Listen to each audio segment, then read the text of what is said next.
அண்ணன் திருமாவளவனும் பெரியார் தான் என்று சொன்னால் திருமாவளவன் மயங்கி விடுவான் என்று கருதுகிறார்கள். அல்லது திருமாவளவனை ஆதரிப்பவர்கள் மயங்கி போவார்கள் என்று யாரோ சொல்லி தந்திருக்கிறார்கள். திருமாவளவனும் திருமாவளவனோடு களமாடக்கூடிய எந்த தோழனும் அவ்வளவு எளிதாக இலகுவாக இந்த மாய்மாட வித்தைகளுக்கு ஒருபோதும் மயங்கிவிட மாட்டார்கள் என்பதை நான் பதிவு செய்ய விரும்புகிறேன். நாங்கள் வெறும் வாக்கு வங்கிக்காக அரசியல் செய்யவில்லை, சில தொகுதிகளுக்காக நாங்கள் அரசியல் செய்யவில்லை, அதிகார தேடலுக்காக நாங்கள் அரசியல் செய்யவில்லை. புரட்சியாளர் அம்பேத்கரும் தந்தை பெரியாரும் கண்ட கனவை நனவாக்குவதற்காகத்தான் விடுதலை சிறுத்தைகள் களத்தில் நிற்கிறோம்.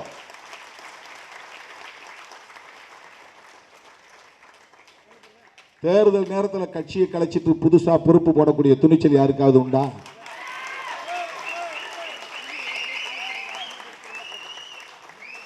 மாவட்ட செயலாளர்கள் எல்லா கட்சியிலையும் ஒரு ரெவன்யூ மாவட்டத்துக்கு ஒருத்தர் 2 பேர் தான். இந்தியாவுக்கே வழிகாட்டக்கூடிய வகையில் ஒரு சட்டமன்ற தொகுதிக்கு ஒரு மாவட்ட செயலாளர், 234 மாவட்ட செயலாளர்களை அறிவித்துவிட்டு வந்து நான் மேடையில் நிற்கிறேன். ஒரு சட்டமன்ற தொகுதி தான் உனக்கு போய் வேலை செய்ய, தொகுதி மாவட்ட செயலாளர். எங்களுக்கு நிலப்பரப்பு குறைஞ்சி போச்சு அப்படின்னு சிலருக்கு அதிருப்தி இருக்கலாம். என்னை விட கீழான நிலையில் இருந்தவரெல்லாம் நீங்கள் மாவட்ட செயலாளர் ஆக்கிட்டீங்க என்று சில பேருக்கு வருத்தம் இருக்கலாம். ஆனால் என்னை ஏற்றுக்கொண்ட தோழர்கள் ஒருபோதும் இதற்காக வெளியேற மாட்டார்கள், விலக மாட்டார்கள். தொடக்கத்திலிருந்து நான் முதலாக இந்த இயக்கத்தின் தலைமை பொறுப்பை ஏற்ற நாளில் இருந்து புரட்சியாளர் அம்பேத்கரோடு தந்தை பெரியாரின் திருவுருவப் படத்தையும் பொறித்து துண்டறிக்கைகளை விநியோகித்து ஒவ்வொரு சேரிக்கும் கொண்டு போய் சேர்த்தவன் திருமாவளவன். இன்றைக்கு நேற்றுக்கு எல்லாம் அப்ப நான் தேர்தல் பாதையை கூடாதுன்னு சொன்ன காலம், 10 ஆண்டு காலம் தேர்தல் பாதை வேண்டாம் என்று அரசியல் செய்த நேரத்தில் பெரியாரை, புரட்சியாளர் அம்பேத்கரை, இருவரும் ஆசான்களை கொள்கை ஆசான்கள் என்று பிரகடனம் செய்தவன் திருமாவளவன்.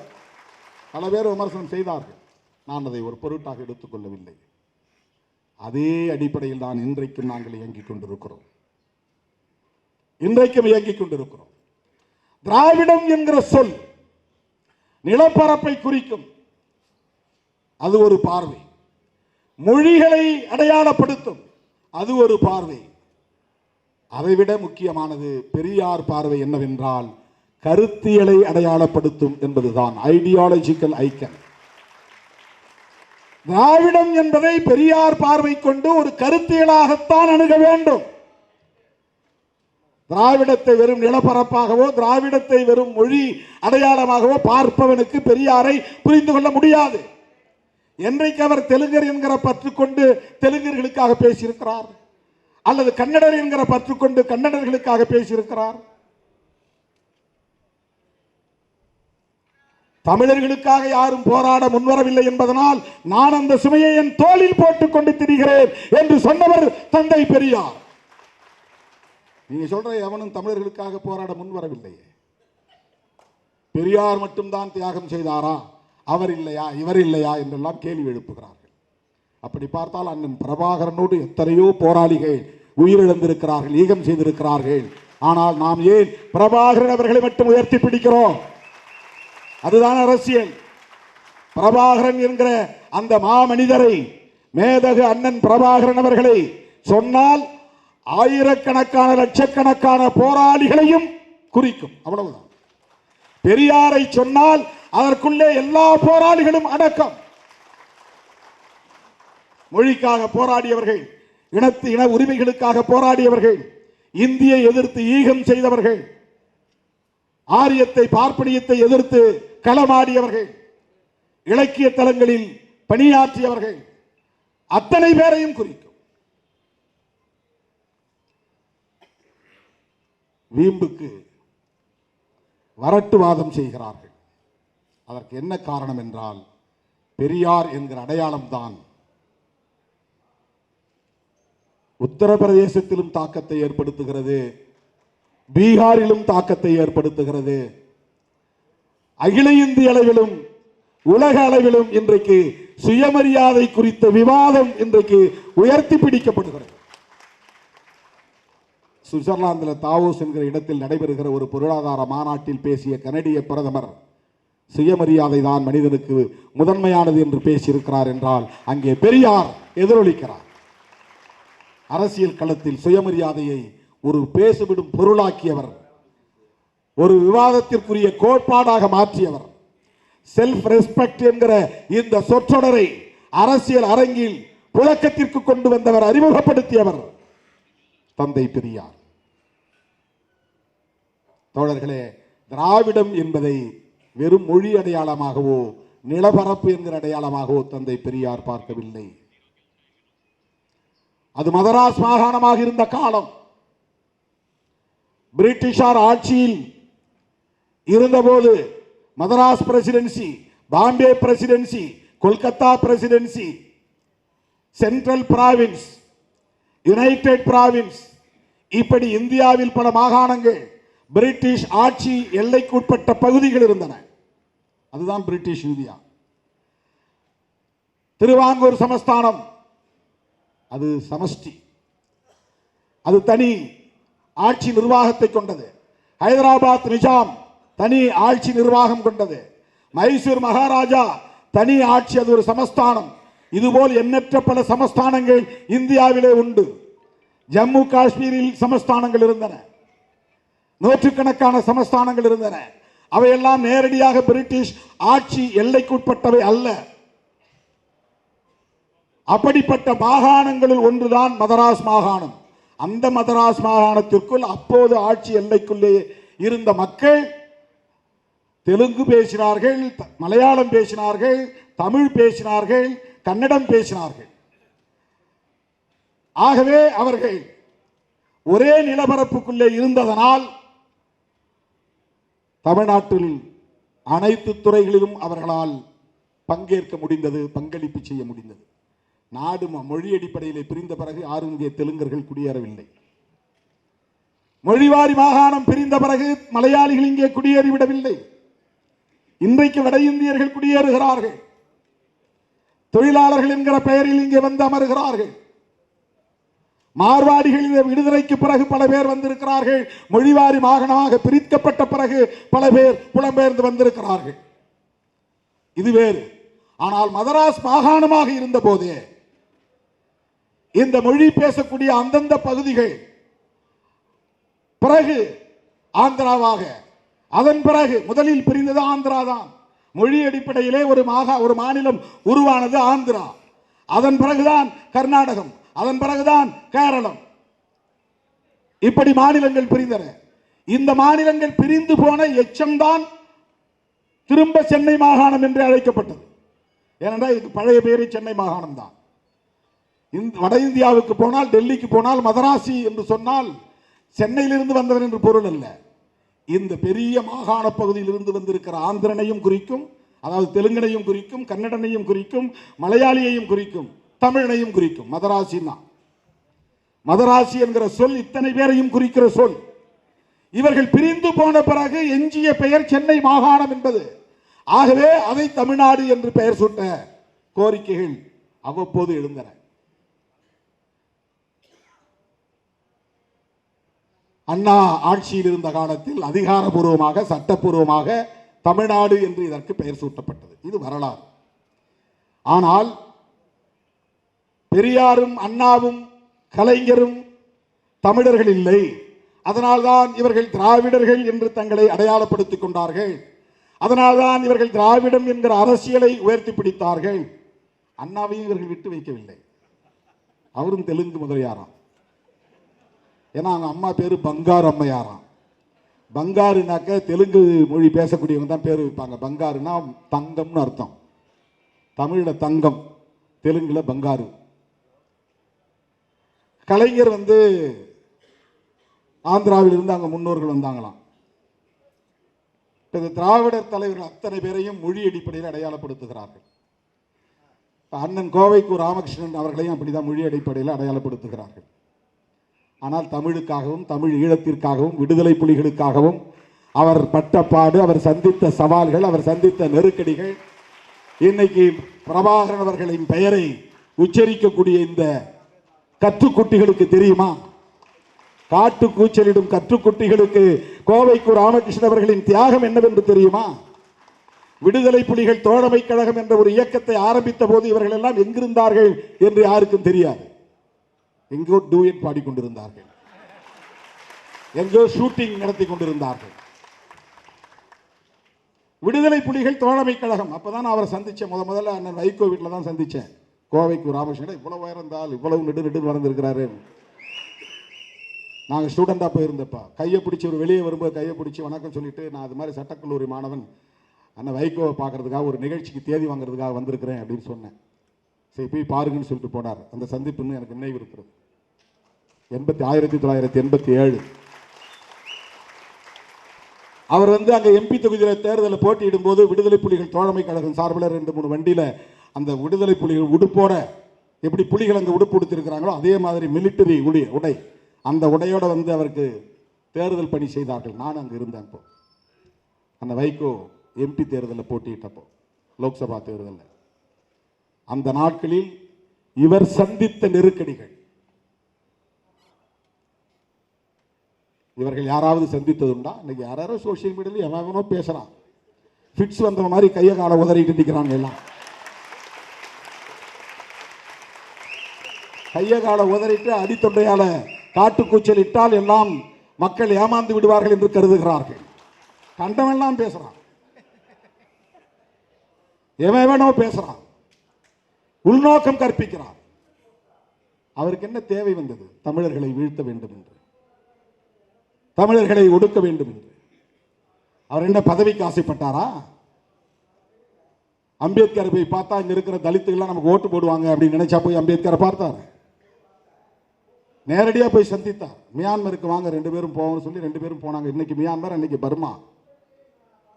அவர் எடுத்த முடிவுகளுக்கு அவ்வப்போது இங்கிருந்து பாராட்டுகளை தெரிவித்தவர் தந்தை பெரியார். அவர் மதம் மாறும்போது நீங்களும் வாங்க மதம் மாறுவோம் சொன்னார். அம்பேத்கர் அழைப்பு விடுத்தார்.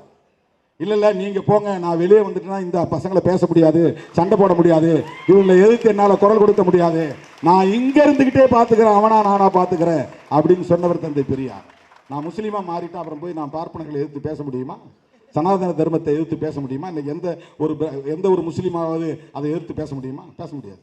தன்னை ஜவாஹருல்லாவில் சனாதன தர்மம் இப்படி இருக்கு, திருமாவளவன் பேசுற மாதிரி அவரால் பேச முடியாது. பேசினா அது மதக்கலவரமா மாறி போயிடும்.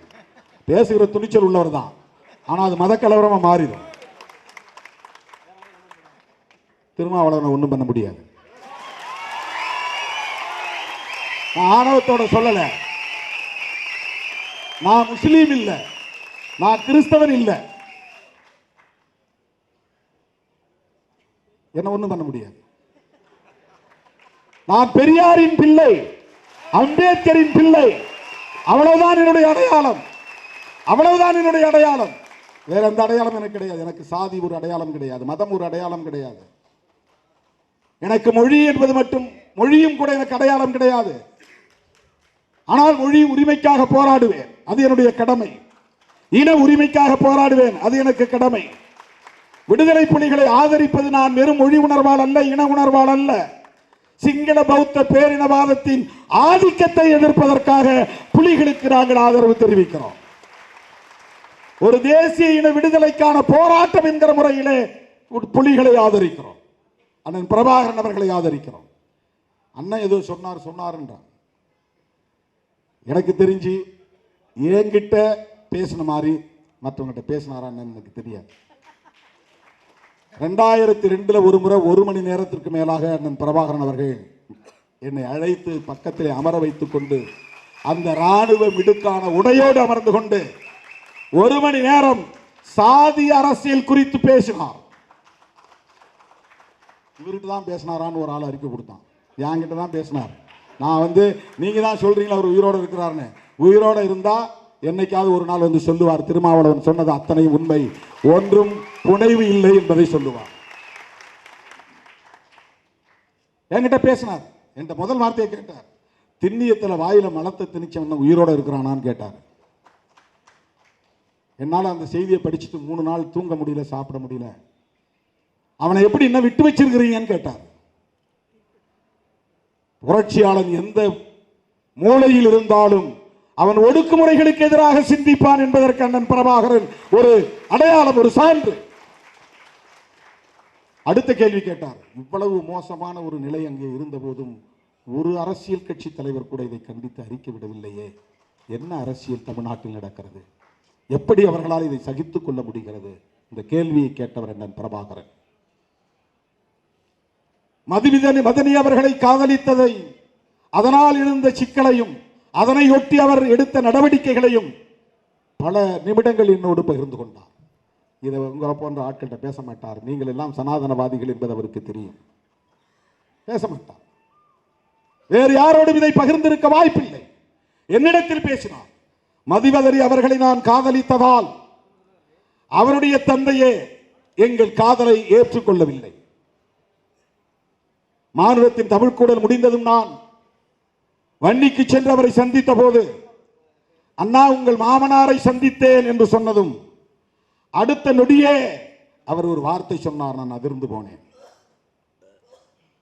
அதன் பிறகு அந்த காதல் குறித்தும், காதல் தொடர்பான பிரச்சனைகள் குறித்தும், அதனையொட்டி அவர் எடுத்த நடவடிக்கைகள் குறித்தும், வல்வெட்டி துறையிலே 14 பேரை நான் சுட்டுக் கொன்றேன் என்று சொன்னார். எவனும் இதை மறுக்க முடியாது. சாதிக்கு எதிரான நடவடிக்கை. மதிவதனை சார்ந்த சமூகம் நான் இல்லை என்பதனால் என்னை தலைவனாக ஏற்றுக்கொள்ள இந்த மண்ணில் பெரும் தயக்கம் இருந்தது. காலப்போக்கில் அது தகர்ந்து போனது. நீங்களும் அந்த பொறுமையை கடைபிடிக்க வேண்டும். தமிழ்நாடு உங்களை ஏற்கிற காலம் வரும் என்று சொன்னார் அண்ணன் பிரபாகரன். என்னிடத்தில் பகிர்ந்து கொண்டார். இயக்கத்திற்குள்ளே சாதி யாரும் பார்ப்பதில்லை. சாதி அடிப்படையில் எந்த பிரச்சனையும் எழுந்ததில்லை. காதல் என்று வருகிற போது விரும்புகிறவர்கள் திருமணம் செய்ய இயக்கத்திலே சுதந்திரம் உண்டு. அதை நாங்கள் அனுமதிக்கிறோம். இயக்கத்தை தாண்டி சாதி பிரச்சனை வந்தால், எங்கள் காதுக்கு வந்தால், அடுத்த நாளே அந்த இடத்தில் எங்கள் இயக்கம் நிற்கும். அங்கு சாதி ஆணவத்திற்கு எதிரான நடவடிக்கைகளை இயக்கம் மேற்கொண்டிருக்கிறது என்று விவரித்தார். இன்றைக்கு சாதி பிரச்சனைகள் என்பது ஒரு கட்டுக்குள்ளே இருக்கிறது. இந்த இயக்கம் வலிமை பெற்றிருப்பதனால். ஏன் இவ்வளவு பேசினார் தெரியுமா? அதற்கும் ஒரு காரணம் இருக்கிறது. மாநிலத்தின் தமிழ்க்கூடல் மாநாட்டிலே நான் பேசுகிற போது தமிழ்நாட்டிலிருந்து 5 பேர் போனோம். 5 பேரில் ஒரே ஒரு அரசியல் களப்பணியாளர் என்கிற முறையில் அழைக்கப்பட்டவன் நான் தான். கவிஞர் இன்குலாம், எழுத்தாளர் ஜெயபிரகாசம், அவரும் ஒரு கவிஞர் எழுத்தாளர். இயக்குனர் புகழேந்தி தங்கராஜ், திரைப்படத்துறையை சார்ந்தவர். ஓவியர் மருது, அவர் ஒரு கலைஞர்.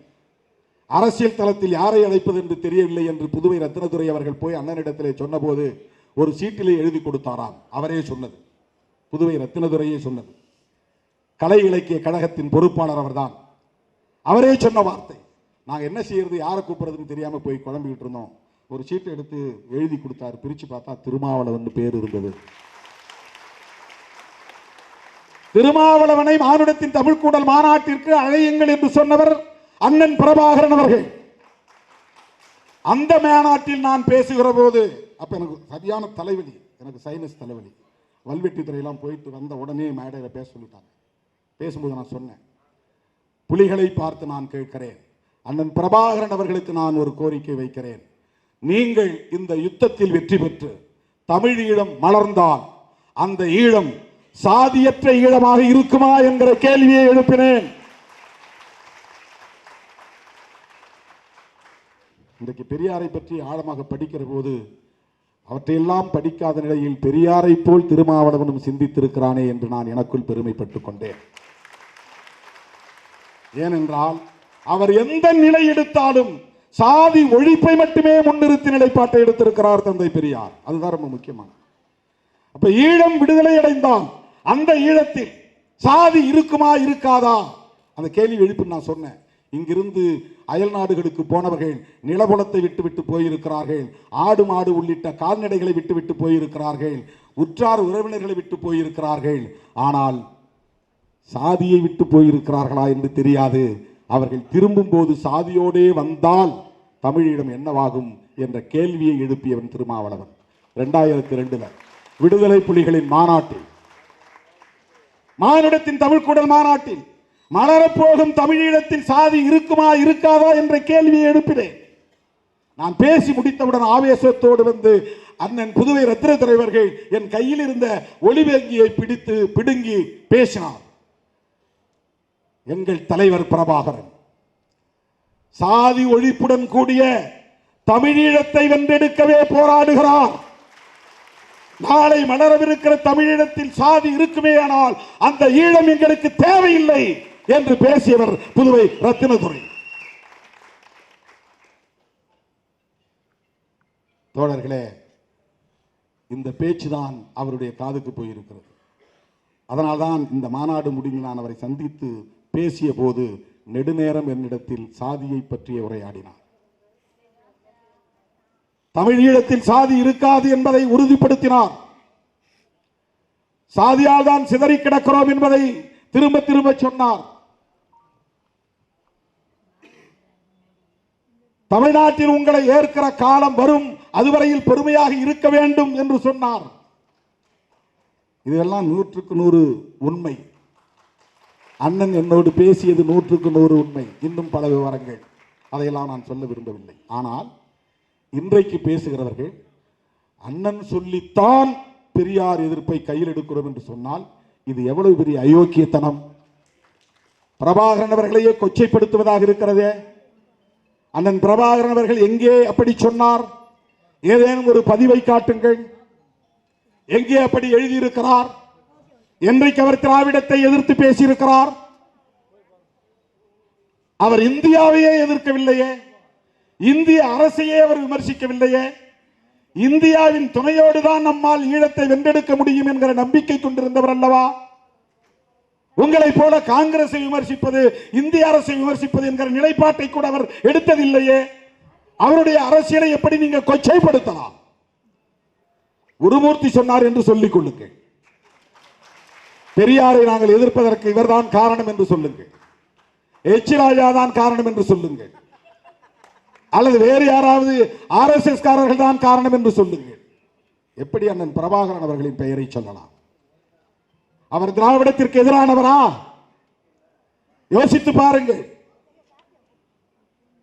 சிங்களம் அது ஒரு இனத்தின் அடையாளம், பௌத்தம் அது மதத்தின் அடையாளம், பேரினவாதம் என்பது பெரும்பான்மை என்கிற அடிப்படையிலான ஒரு அடையாளம். தங்களுடைய பகைவர்களை இப்படித்தான் அவர் அடையாளப்படுத்தினார்.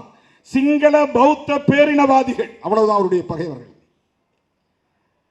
சிங்களம் என்கிற மொழியை அடையாளமாக கொண்டவர்கள், பௌத்தம் என்கிற மதத்தை அடையாளமாக கொண்டவர்கள், பெரும்பான்மை என்கிற எண்ணிக்கை அடையாளத்தை கொண்டவர்கள், இவர்களே எங்கள் எதிரிகள் என்று அடையாளப்படுத்தியவர் ஒரு இடத்திலும் அதற்கு அப்படியே நேர் எதிராக சிங்களத்திற்கு பதிலாக தமிழ், பௌத்தத்திற்கு பதிலாக இந்து, பெரும்பான்மைக்கு பதிலாக சிறுபான்மை என்று தமிழ், இந்து, சிறுபான்மை நாங்கள் என்று அவர் சொன்னதில்லை. அவருடைய உரையிலோ எழுத்திலோ அல்லது அவருடைய செயல் திட்டங்களிலோ தமிழர் என்ற அடையாளத்தை தவிர இந்து என்கிற சொல்லை அவர் எங்கும் கையாண்டதில்லை. இந்து என்கிற சொல்லை கையாளாதவர், அப்படி ஒரு அடையாளத்தை ஏற்க விரும்பாதவர், அதன் அடிப்படையில் இந்தியாவில் இருக்கிற இந்து மதவாதிகளின் ஆதரவை விரும்பாதவர், அந்த அடிப்படையில் பிஜேபி RSS போன்றவர்களின் தயவை நாடாதவர் எப்படி உங்கள்கிட்ட போய் இப்படி சொல்லியிருப்பார் திராவிடம் வந்து நமக்கு எதிரானது என்று? என்ன அரசியல் இது? யாரை கொச்சைப்படுத்துகிறீர்கள்? உங்கள் பிழைப்புவாதத்திற்காக யாரை வேண்டுமானாலும் பயன்படுத்திக் கொள்ளுங்கள். அண்ணன் பிரபாகரனை அப்படி தவறாக பயன்படுத்துவதை நாங்கள் வேடிக்கை பார்க்க முடியாது. பிரபாகரன் ஒட்டுமொத்த தமிழகத்திற்குமானவர், எல்லோருக்குமானவர். 1983 இருந்து 2009 வரையில் மாணவ பருவத்திலிருந்து இந்த இயக்கத்தின் தலைவனாக வந்த காலத்து வரையில் ஈழப் பிரச்சனையில் ஈடுபாடு கொண்டவன் திருமாவளவன், களமாடியவன் திருமாவளவன், பல போராட்டங்களில் பங்கேற்றவன் திருமாவளவன். நீங்கள்லாம் 2009 பின்னால வந்த கற்றுக்குட்டிகள். உங்களுக்கு என்ன தெரியும்? என்ன அரசியல் தெரியும்? ஈழம் குறித்து உங்களுக்கு என்ன தெரியும்? ஈழ விடுதலையை பற்றி உங்களுக்கு என்ன தெரியும்? நீங்கள் பேசுவது தமிழ் தேசியமா? எது தமிழ் தேசியம்? தமிழ் தேசியம் என்றால் என்ன? வெறும் மொழி உணர்வா? வெறும் இன உணர்வா? வெறும் நிலப்பரப்பு பாதுகாப்பா? தமிழ் தேசியத்தின் உண்மையான எதிரி என்பது வெளிப்படையாக சொல்ல விரும்புகிறேன், கருத்தியல் புரிதலுக்காக சொல்ல விரும்புகிறேன். தமிழ் தேசியத்தின் எதிரியை இந்திய தேசியமாகத்தான் இருக்க முடியும். தெலுங்கு தேசியமோ மலையாள தேசியமோ இருக்க முடியாது. இந்திய தேசியத்தை எதிர்க்கிற அரசியல் தான் தமிழ் தேசிய அரசியல். ஏனென்றால் இந்திய தேசியம் என்பது மொழி வழி அடிப்படையான தேசியத்தை ஒருபோதும் ஏற்காது. மொழி வழி அடிப்படையில் மாநிலங்கள் பிரிப்பதை கூட ஒத்துக்கொள்ளாது. அப்படி பிரிவது பிராந்தியவாதத்தை வளர்க்கும் என்று நம்பக்கூடியவர்கள், பிரிவினைவாதத்தை வளர்க்கும் என்று நம்பக்கூடியவர்கள், மத அடிப்படையில் இந்தியாவை ஒரே தேசமாக ஆக்க வேண்டும் என்பதுதான் ஆர்எஸ்எஸ் திட்டம். காங்கிரஸ் பேசிய இந்திய தேசியத்திற்கும் பிஜேபி பேசுகிற இந்திய தேசியத்திற்கும் ஒரு வேறுபாடு உண்டு. காங்கிரஸ் வெறும் நாட்டின் அடையாளத்தை அடிப்படையாக கொண்டது. நாம் அனைவரும் இந்திய தேசவாதிகள், அதனால் இந்தியர்கள். இதுதான் காங்கிரஸ் வைத்த தேசியவாதம்.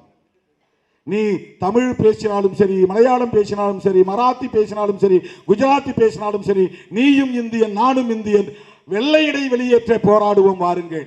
இது காங்கிரஸ் முன்வைத்த தேசியவாதம். பிஜேபி முன்வைக்கிற தேசியவாதம் அப்படி அல்ல. பிரிட்டிஷாரை எதிர்ப்பது அவருடைய நோக்கம் இல்லை. ஏனென்றால் பிரிட்டிஷார் இல்லை. ஆனால் ஒரு தேசத்தை கட்ட வேண்டும். அம்பேத்கரும் ஒரு தேசத்தை கட்ட விரும்புகிறார், பெரியாரும் ஒரு தேசத்தை கட்ட விரும்புகிறார், காங்கிரசும் ஒரு தேசத்தை கட்ட விரும்புகிறது, பிஜேபியும் ஒரு தேசத்தை கட்ட விரும்புகிறது. ஒவ்வொருவருக்கும் ஒவ்வொரு பார்வை. எலி குஞ்சு மோதி இமயம் சரியாது. தோழர்களே, இந்த எலி குஞ்சுகள் இமயத்தோடு மோதுகின்றன என்று நாம் ஒருபோதும் கவலைப்பட தேவையில்லை. பெரியார் உலகம் வியக்கத்தக்க வகையில் உருவெடுத்து நிற்கிறார், விஸ்வரூபம் எடுத்து நிற்கிறார். பெரியாரும் அம்பேத்கரும் கனவு கண்ட இந்தியா சமத்துவ இந்தியா. அவர்கள் முன்மொழிந்த தேசியவாதம் சமத்துவ தேசியவாதம், அவ்வளவுதான். மொழி உணர்வு அடிப்படையில், இன உணர்வு அடிப்படையில் அவர் நாங்க தமிழ அப்படின்லாம் அவர் பராக்கிரமத்தை காட்டவில்லை. அப்படி யார்கிட்ட அவருக்கு நாடகம் ஆட வேண்டும் என்கிற தேவையில்லை. யாரையும் ஏமாற்ற வேண்டும் என்கிற அவசியம் அவருக்கு இல்லை. சராசரி அரசியல் கட்சிகளை சொல்லணும்னா நீங்க அப்படி சொல்லலாம். இப்ப அண்ணா ஒரு அரசியல் கட்சி நடத்தினார், கலைஞர் ஒரு அரசியல் கட்சி நடத்தினார். அவர்கள் பேசுறதுல ஒரு உள்நோக்கம் இருக்குன்னு நீங்க முயற்சித்தால் கூட பெரியாரை எப்படி நீங்கள் அப்படி உள்நோக்கம் கற்பிக்க முடியும்? எதற்காக அவர் வேஷமிட வேண்டும்? எதற்காக இங்கே மக்களை அவர் தமிழர்களை ஏமாற்ற வேண்டும்? என்ன தேவை இருந்தது? எந்த வாரிசுகளுக்காக அவர் சொத்து சேர்க்க விரும்பினார்? அவருடைய நோக்கத்தை களங்கப்படுத்துவது எந்த வகையிலே நியாயமானது? ஒரே வகையில் தான். என்னத்துக்காக பண்றாங்கன்னா, பார்ப்பனர்களை திருப்திப்படுத்துகிறார்கள், அவ்வளவுதான். ஆரியர்களை திருப்திப்படுத்துகிறார்கள், அவ்வளவுதான். அவர்கள் எழுதி தருகிற அஜெண்டா படி செயல்படுகிறார்கள், அவ்வளவுதான். இது ரொம்ப சிம்பிளா நீங்க புரிஞ்சுக்கணும். எவன் ஒருத்தன் பிஜேபி எதிர்க்கிறது தயங்குறானோ அவன் அவர்களால் உருவாக்கப்பட்டவன் என்று பொருள்.